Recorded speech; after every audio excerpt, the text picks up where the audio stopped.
سلسله هخامنشیان 550 تا 330 پیش از میلاد اولین امپراتوری بزرگ و منسجم ایران بود که تأثیر عمیقی بر تاریخ جهان گذاشت.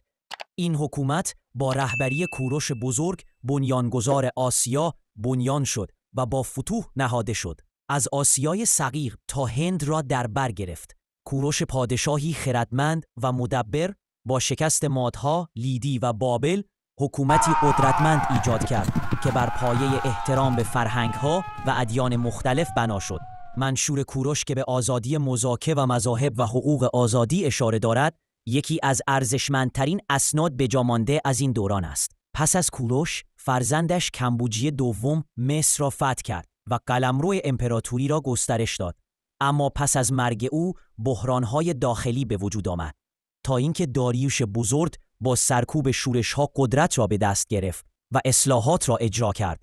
او با ایجاد ساتراپی‌ها، استان‌های حکومتی، یک سیستم اداری کارآمد طراحی کرد که نظم و ثبات را در سراسر امپراتوری ایجاد کرد.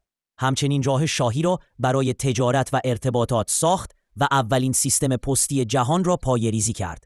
در دوران او، تخت جمشید به عنوان نماد شکوه هخامنشیان بنا شد و اقتصاد کشور به لطف یکپارچه‌سازی واحد پولی و شبکه تجاری منظم رونق گرفت. پس از داریوش، خشایارشاه به سلطنت رسید و درگیر جنگ‌های بلند با یونان شد. با وجود پیروزی در برخی نبردها، او در جنگ سلامیس شکست خورد که نقطه عطفی در جنگ‌های ایران و یونانی می‌شود. پس از خشایارشاه، قدرت هخامنشیان به تدریج تضعیف شد. ضعف درباریان، رقابت‌های داخلی و فساد اداری باعث کاهش اقتدار حکومت می‌شود. سرانجام در سال 330 پیش از میلاد، اسکندر مقدونی با شکست داریوش سوم به عمر این امپراتوری پایان داد.